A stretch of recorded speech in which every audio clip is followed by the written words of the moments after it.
Today we're going to be talking about the social, economic, and political life of the early colonies. Now, the main focus of today is to talk about the precedents of those areas in the colonies. And now a precedent establishes a pattern that you can see in the future. So a lot of the things that we'll talk about will be the first time you see something in the colonies, and in particular, the social elements that were brought over by the Puritans in the Massachusetts Bay Colony, the economic elements of indentured servitude and of slavery, and the political elements that we find in Bacon's Rebellion, the Salem Witch Trials, and the Maryland Act of Toleration. So we're going to start off with the social elements of colonial America, talking about the Puritans. Now the Puritans came over from England, and they were following the success of the Plymouth colony. Now the Plymouth colony was the Pilgrims, and the Pilgrims were a group of separatists. They wanted to separate completely from the British Crown and from the Church of England, whereas the Puritans did not necessarily want to separate from the Church of England. They just wanted a more pure type of Christian religion. And so they were in better with the king, and they were granted the Massachusetts Bay Colony. Now, they were given this colony to not only have a place to practice their religion freely, but also as a place to make money for the king. Now, as Puritans, they wanted this idea of religious freedom, but they were not necessarily interested in creating religious tolerance in the Massachusetts Bay Colony. In fact, they not only required everyone in the colony to pay taxes, which is pretty average, is something that we do in the United States, but they also required everyone in the colony to attend church and believe exactly what it was that they believed. And so this caused some problems. In fact, two of their most famous outcasts were Roger Williams, who eventually started the Rhode Island colony, and Thomas Hooker, who started the Connecticut colony. And so there were lots of people that were not necessarily accepted in this Massachusetts Bay Colony. Now the Massachusetts Bay Colony was a much larger settlement than the Plymouth Colony. Plymouth Colony started off with about 100 people. The Massachusetts Bay Colony started with about 1,000 people, so they really intended to make this a large and successful colony. Now, if you were not interested in doing what the Massachusetts Bay Colony wanted you to do, then this was often the punishment. These are the stocks. So as you can see here, you got these people here. They clearly did either not pay their taxes or didn't like to go to church, and so they were stuck in the stocks here. Men and women were subjected to this punishment. And as you can see, this was something that was kind of a fun Saturday ritual. As you can see, these guys over here are smiling, and here is somebody, he clearly looks like he's kind of important. Even he is kind of laughing. He's a big happy grin on his face. And here are what we call the police force bringing this other guy over to the stocks as well. And basically, they would just put you in the stocks, and they would leave you there until you were ready to either pay your taxes or go to church.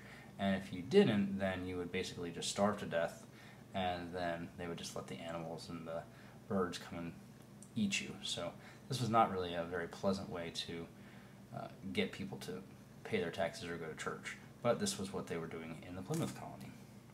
Excuse me, in the Massachusetts Bay Colony. Now, when they came to the Massachusetts Bay Colony, they were led by a man named John Winthrop. He was the founder of this, and his idea was that they wanted the Massachusetts Bay Colony to be what was called a city upon a hill. And so if you could imagine a big hill, a little image of this, with a city on top of it, and in particular in this colony they wanted the church at the center, little houses on either side here, and the idea here was that John Winthrop claimed that we must consider that we shall be a city upon a hill. The eyes of all people are upon us. And mostly the eyes that he was concerned about were the eyes of the British Crown. He was worried about what the King of England thought about his colony, because he wanted to prove to him that they could be successful even though they were kind of kicked out of England or removed from England. And so he wanted to sort of prove to the king that they would be successful and that this was going to be an idea that would be able to be continued and would continue in the colonies. And so John Winthrop had this very specific idea of not only who could be in their colony, but what they had to believe in, because he wanted to make sure that this was a success. And so he created this idea of the city upon a hill. And so this really set a precedent for what the New England area was like in the future, very focused on religion and particularly focused on a very specific kind, especially in that Massachusetts Bay Colony. Now, economically, we're going to focus mostly on the southern colonies, because the southern colonies were the ones that were established as sort of economic strongholds. They were carries over of that mercantilist idea that they established a colony to make money for the king. And one way to make money for the king was essentially not to really pay your labor force. The first way they did that in the colonies was with indentured servants. Now, indentured servants were essentially debtors, people that couldn't afford the voyage or had debts that they needed to pay off in England. And what they did is they signed a contract that said that they would work for the master, usually a more well-to-do person that had established a colony in the New World. And they would work for that person for a period of 5 to 7 years, usually, and that would pay off their debt. When they were finished with their 5 to 7 year time frame, then they were given usually a small plot of land on that person's acreage, and they were just given the opportunity to make their own money. Now, this rarely worked for the indentured servants, but it was at least they were out of their servitude. Now, good thing about this was the landowners didn't really have to pay the people, but because this was a temporary fix, they needed something to take the place of that once the indentured servants had finished their servitude. So, inevitably, we moved to the idea of slavery in the southern colonies. And because the southern colonies had gotten used to this sort of cheap or free labor, when the indentured servitude ran out, they had these huge plantations with no real labor force. And so at first, they tried to create slaves out of the Native Americans. But the Native Americans did not really work very well for this kind of labor because they, one, weren't used to that kind of hard labor, and secondly, the European diseases really took their toll on the Native Americans, and so they either worked them to death or they died of this disease.